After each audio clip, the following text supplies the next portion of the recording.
Hello, and welcome to the Finger Lakes PRISM Trail Survey training for August 2025. This is through the Finger Lakes Partnership for Regional Invasive Species Management and the Finger Lakes Institute at Hobart and William Smith Colleges.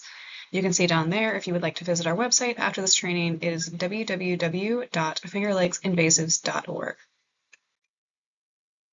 So a little bit of background about us. My name is Laura Williams. I am the current Invasive Species Education and Outreach Program Manager.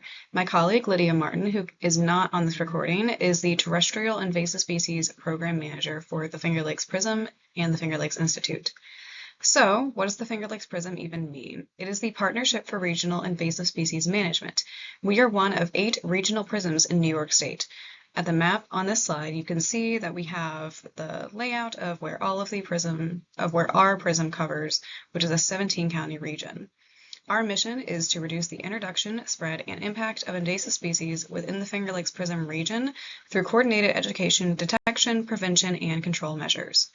At this point, I am going to turn off my video so that you are able to see all of the text that are going to be in the following training slides, but I did want to put a face to the narrator of this entire training. So, what are invasive species?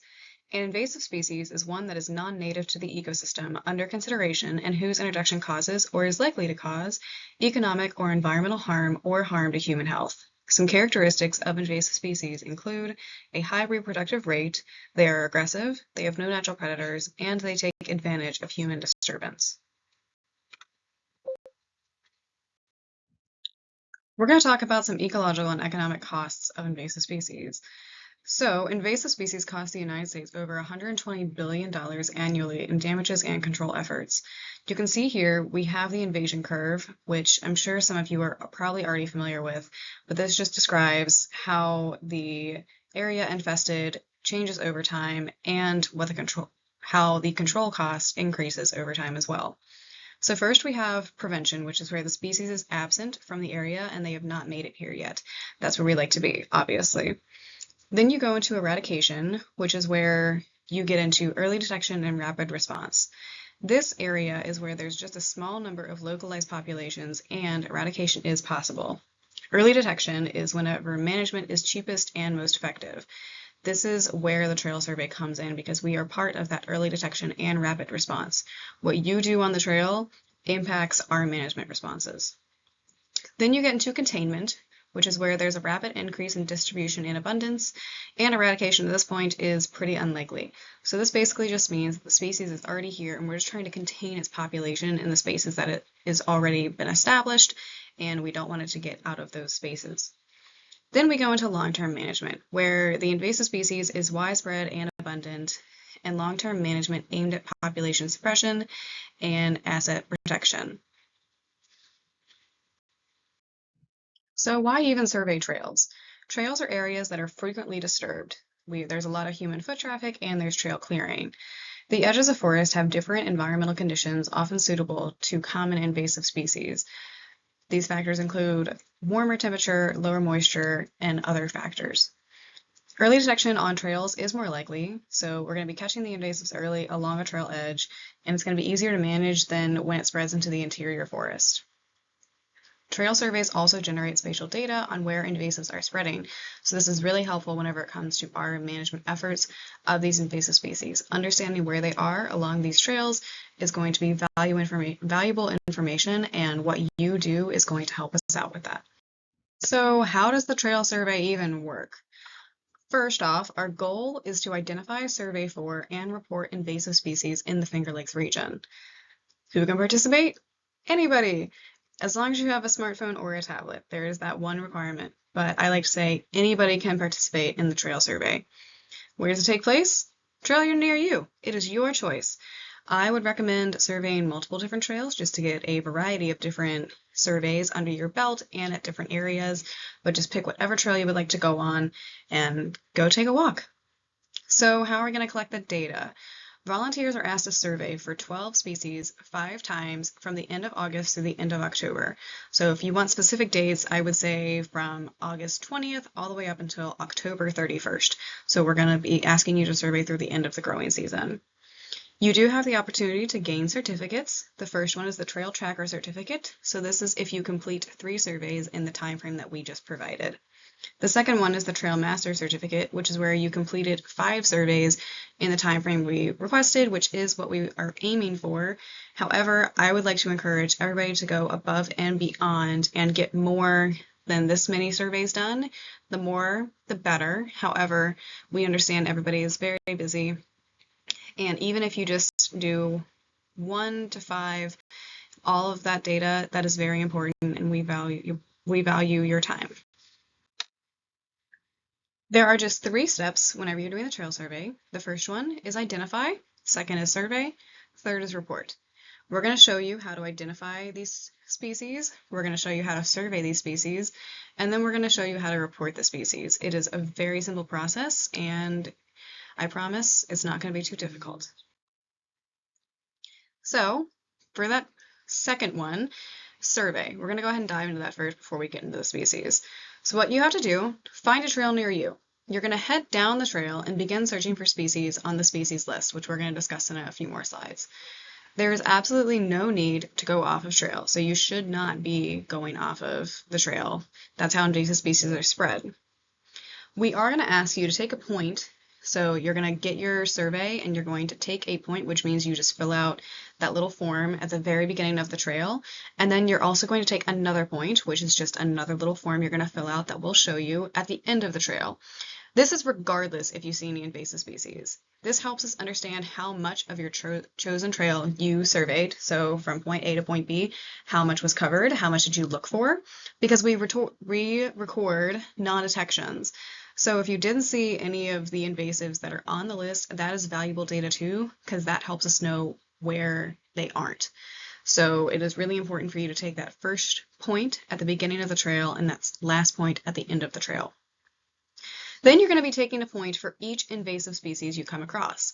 If the species is very widespread along the trail, so it's pretty much just a monoculture, like you look out and all you see is just a blanket of the species, you're going to take a point every 5 minutes from the beginning to the end of the species distribution to document the species spread.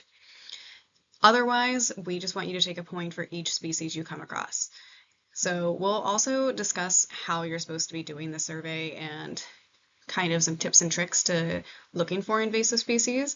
But really what I want you to take from this is that you should be taking that point at the beginning and the end, regardless of any species, and then a point for each species you come across. So now I'm going to touch a little bit on species distribution. We're going to be asking you to discern how many species are present in an area, and we want you to do your best to estimate based on these definitions and what you see. So there's going to be, if there's a trace amount of species, that really just means that there's a single plant or some clumps. A single plant or a very small clump of plants, only one individual or very few in an area is what trace means. Then there's sparse, which is scattered plants or clumps with lots of open space between them. The plants are present, but they're spread far apart. That is sparse. Then we have dense, which is where many plants or clumps are close together. There's minimal open space and plants dominate the area, but they're not necessarily forming that solid mat. Then we're going to get into monoculture. This is where you get a solid mass of one species covering the area completely, often forming one continuous patch with little to no other species present. Finally, we're going to get to linearly scattered. I apologize for that, which means it's along a trail or a road. So we are doing trail surveys, which means plants sometimes will get scattered in a line shape along a feature like a trail, roadside, stream bank, or fence line. So you could see this because you're going to be surveying on trails, so just keep these definitions in mind. I would also like to note that these slides are available to you on our website, www.fingerlakesinvasives.org, underneath the Volunteer Opportunities area. So if you want to look up these definitions, and I highly advise you do find these slides after this, you can download them, and then you have all of the definitions and these species descriptions that I'm about to dive into available to you immediately. So that brings us to learning some things about invasive species. The first one we're going to have you cover is the spotted lanternfly. This is an early detection rapid response species. We are asking that if you see the spotted lanternfly, you should be emailing me, Laurel. My email is provided at the end of this presentation, or Lydia, our terrestrial invasive species program manager, because if you see this species, it's an early detection rapid response, so we really need to know where it is because it's one of those species that's just getting into the area and we really want to prevent it from coming any further. So if you see it, you should be emailing us because even though you are recording it on the survey, we are either doing weekly or bi-weekly checks of the survey data, so we might not see it right away, and we do want to know if you see it immediately. So the spotted lanternfly was first introduced to Pennsylvania in 2014, and then it made it to New York by 2020. The host plants of the spotted lanternfly include the tree of heaven, grapevine, hops, maple, walnut, fruit trees, everything along those lines. Its feeding behavior weakens host plants by creating wounds and draining them of resources. It is a major threat to agriculture, especially in the grape industry. How you identify it, you can see here on the upper left, that is a nymph. It is black with white spots, and then it turns red. So going to the middle top nymph, it'll turn red before it gets to the adult stage, which is that upper right photo. The adult has gray forewings with black spots, upper hind wings that are dark with a white stripe, and lower hind wings that are red with black spots. The egg masses of the spotted lanternfly are smooth with a brown, waxy appearance. So now we're going to get into the tree of heaven. The tree of heaven is a preferred host for the spotted lanternfly. While we do know that the tree of heaven is around in the area, understanding its distribution will help us know where spotted lanternfly potentially could start coming in, because if you see tree of heaven and there's a spotted lanternfly around, it's probably going to find it because it really likes this tree. So that's why we're asking you to survey for tree of heaven. It is found in disturbed sites in urban and forested areas. It reproduces prolifically by seed and root suckers, and it quickly outcompetes native plants and exudes allelopathic chemicals from roots to prohibit growth of other plants. So we do have some lookalikes on the screen for you. If you look on the left, that is staghorn sumac. It's a lookalike. It is not tree of heaven. The staghorn sumac has fuzzy branches and fuzzy, like you can see all the fuzzes on that picture. That's how you're going to identify the staghorn sumac. It also has toothed margins on its leaflets, so that's another characteristic that the tree of heaven does not have. Then we have the black walnut. It has a bit shinier leaves than the tree of heaven, and its bark is more rope-like, where the tree of heaven has a more smooth cantaloupe-like bark. That's how you're going to distinguish between the black walnut and the tree of heaven. Another way that I like to do it is the sniff test. So if you were to crush the leaves of the tree of heaven, it has a distinct rancid peanut butter smell. It smells, I promise, really bad, and that is a great way to identify it. And then the black walnut has more of an earthy, sweeter smell to it. It's more pleasant than the tree of heaven. If you were to smell the tree of heaven, you would be able to identify it pretty easily. The tree of heaven also has compound leaves with opposite leaflets with a characteristic small knob at the base of the leaflets. So that's another way you could also identify the tree of heaven. But hopefully telling you about these lookalikes will help you distinguish between what is and is not tree of heaven. We're going to now be talking about mile a minute, which is another early detection rapid response species. There are only 2 known populations in the Finger Lakes region, so that is why we really need you all to let us know if you see it, because we want to identify where these populations are. So again, just like the spotted lanternfly, if you see this, along with filling out the survey, you should also be emailing myself, Laurel, or our terrestrial program manager, Lydia, letting us know that you found mile a minute. It's all another little bit about its where it likes to be. It's found in areas with high moisture and full sunlight, such as forest edges and roadsides. It can grow up to 6 inches per day, giving us the name, mile a minute. It crowds out and smothers native vegetation. For the identification of mile a minute, it has triangular shaped bright green leaves. It has hooked barbs along the stem, inconspicuous pale green flowers, and fruit clusters that turn from pale green to bright blue. It has round leaf-like structures along the stem, which you can see in the bottom left photo. These are called okra.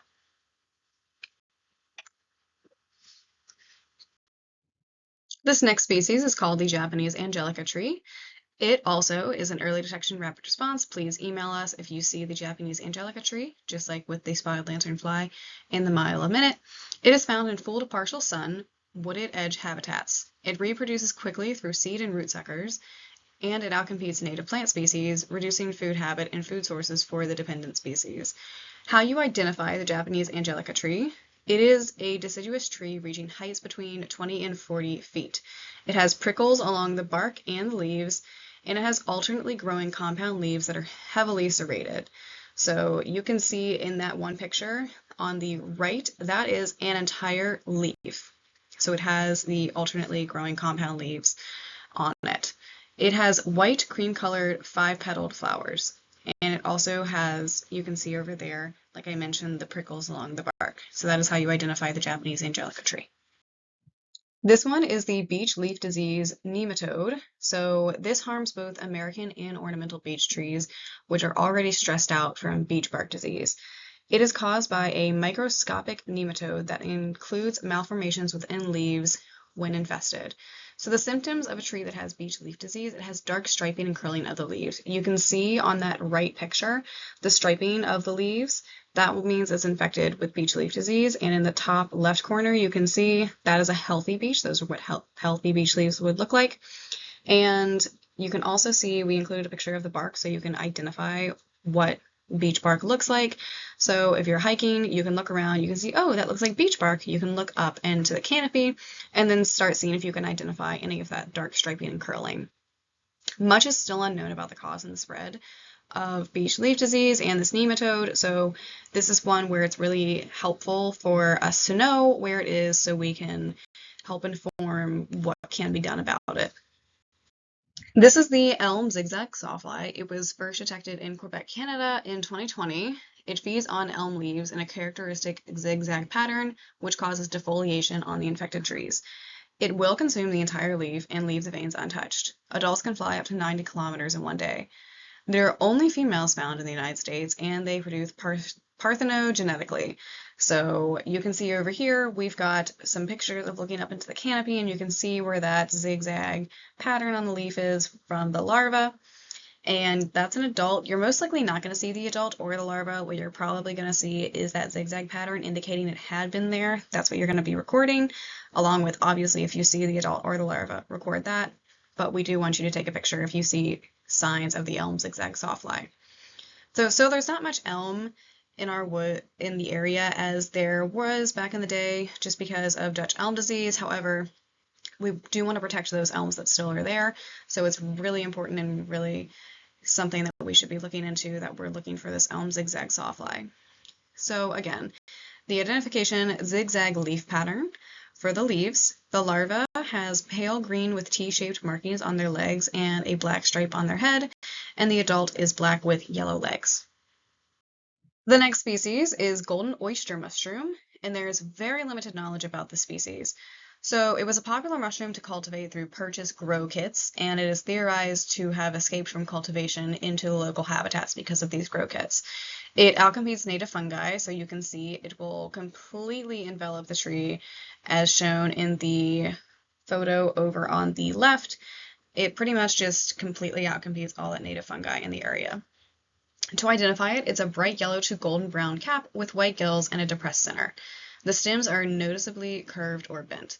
It could have a look-alike, which is the American jack-o'-lantern mushroom, but the American jack-o'-lantern mushroom is very, very orange and is most of the time pretty distinct from the golden oyster, but we wanted to bring it to your attention just in case you potentially thought that, you know, the jack-o'-lantern was the golden oyster. So this next species is probably one you were pretty familiar with. It is Japanese knotweed. It is found along edges of waterways and roads. It forms dense thickets that exclude native vegetation, threatening infrastructure due to its ability to grow through concrete and increases erosion. It reproduces and spreads through seeds, rhizomes, and stem fragments. To identify the Japanese knotweed, it has alternate leaves that are broad, which is 3 to 6 inches wide, with pointed tips and a flat or heart-shaped bases. It has a hollow bamboo-like stem with reddish splotches and long white flowers. So we would like you to record if you do see Japanese knotweed. This next one is Japanese stiltgrass. It spreads through seeds. A single plant can produce 100 to 1,000 seeds, and they can remain viable in soil for up to 10 years. Japanese stiltgrass is found in moist soils of forest floors, floodplains, fields, and disturbed areas like roadsides. It outcompetes and replaces native vegetation. It also expresses biochemical compounds that inhibit the growth of native plants and soil fungi. So it will form those dense carpets like you see down at the bottom. That would be a monoculture example. It has smooth, alternate leaves with a distinctive silvery stripe down the center. So you can see over on the top left, that is Japanese stiltgrass with that distinct silver stripe down the center.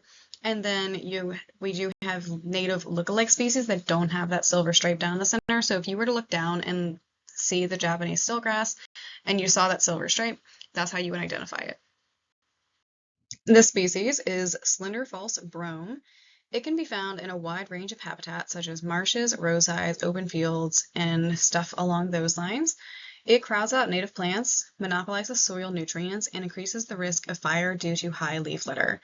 It can spread through seeds attached to feet and fur of animals, on shoes, and vehicles. The identification for this species, it grows up from 1 to 3 feet, is a tall grass that grows upright with hairy nodes. It is branchless, hollow flowering like stalks that reach 2 to 3 feet in length. This species is swallowwort. Swallowwort is found in a wide range of habitats, which includes roadsides, forest edges, and wetlands. It has seeds that are distributed by wind dispersal. It will outcompete native plant species, specifically milkweed, and due to its toxicity, it will kill butterfly larvae. So unfortunately, this is one that is threatening our butterflies in the area. How you identify it is a herbaceous vine that grows upright or twines up to 6.5 feet. It has slender green stems with milky sap. The leaves are opposite or whorled, elliptic to ovate with pointed tips. It has small star-like flowers, maroon to purple, and they are 5-petaled. You can see all the identifying characteristics on the photos that we have provided. This species is giant hogweed. We want to warn you, please do not touch this species. It can cause burns. We don't want you to touch it. We do not want to have you get burns, so please do not come into contact with the species. It is found in a wide range of habitats, including roadsides, edge habitats, openings, stuff along those lines. The seeds are dispersed through water and human activity. It emerges early in the growing season, and the high seed production allows it to outcompete native plants.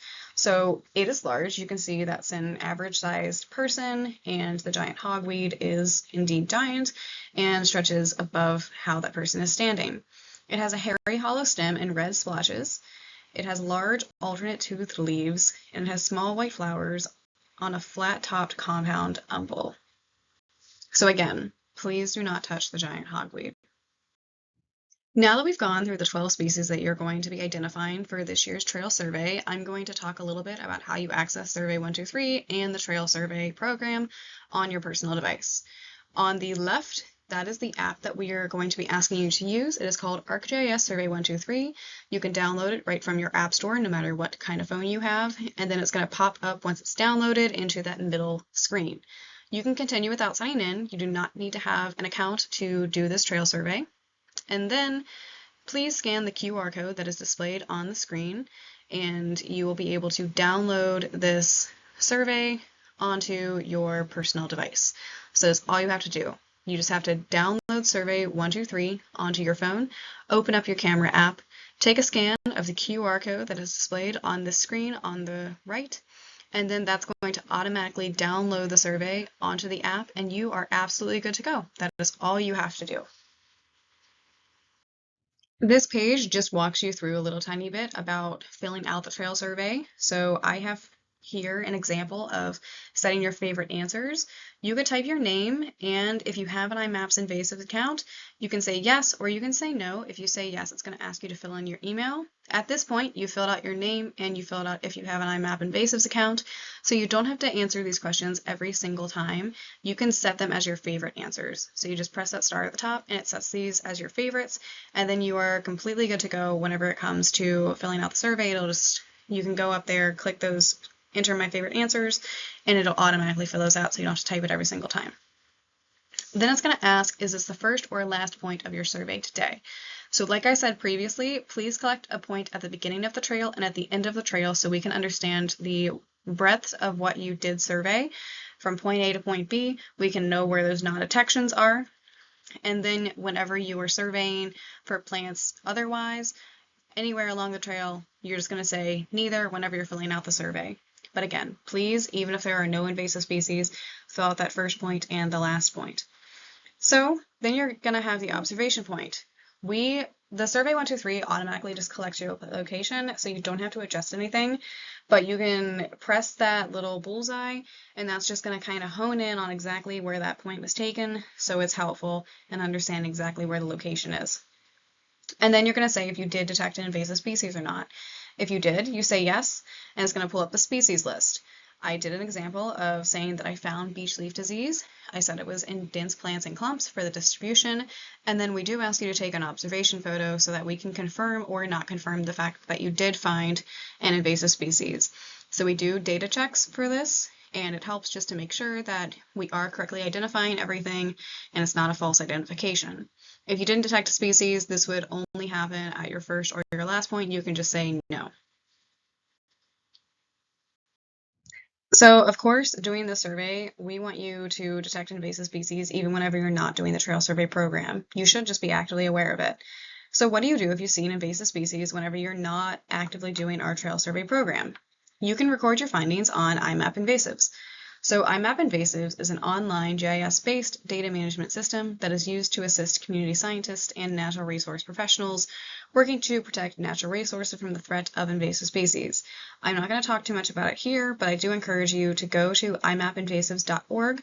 You can scroll and click Intro to Story Map to get an overview on what IMAP is about. Then you can either sign up or log in by clicking the login button at the top of the screen. This is their logo for IMAP Invasive, so if you're interested and want to take some records of seeing invasive species whenever you're not actively doing the trail survey program, we highly recommend you use IMAP Invasives. We also send the data that we get from the trail survey to IMAP Invasives, so we have a partnership going with them. What if you need help with identification? Everybody's misidentified things. It happens all the time. So we have put together digital packets for you all to reference while you are out in the field identifying invasive species. You can access these packets at fingerlicksinvasives.org and then go to Volunteer Opportunities, scroll down to the Terrestrial Trail Survey Program, and you will see that we have linked that packet there for you. If you have questions on ID or general invasive species or trail survey questions, you can email either of us, so myself, Laurel, or Lydia, my colleague that I have mentioned throughout this training. And there are also going to be online resources. Something I really like to use is the Seek app. It helps the user identify plants and animals using your smartphone camera. It's free, it doesn't require an account, and it just helps with quick ID. But again, please do feel free to reach out to us if you have any questions about ID or just inquiries about the trail survey program in general. This is going to conclude our trail survey training for 2025. I thank you for taking the time to listen to this presentation. And if you have any questions, again, please feel free to email myself, Laura Williams, at lwilliams@hws.edu, or you can call my office phone, which is 315-781-4950. You can also contact my colleague, Lydia Martin, who is the Terrestrial Invasive Species Program Manager. Her email is lmartin@hws.edu. Her office phone is 315-781-4323. Again, if you have any questions or concerns about the trail survey, want to know how it works, need some clarifying answers, all you have to do is just reach out and I will happily respond and get back to you as soon as I am able. Thank you again and have a wonderful day.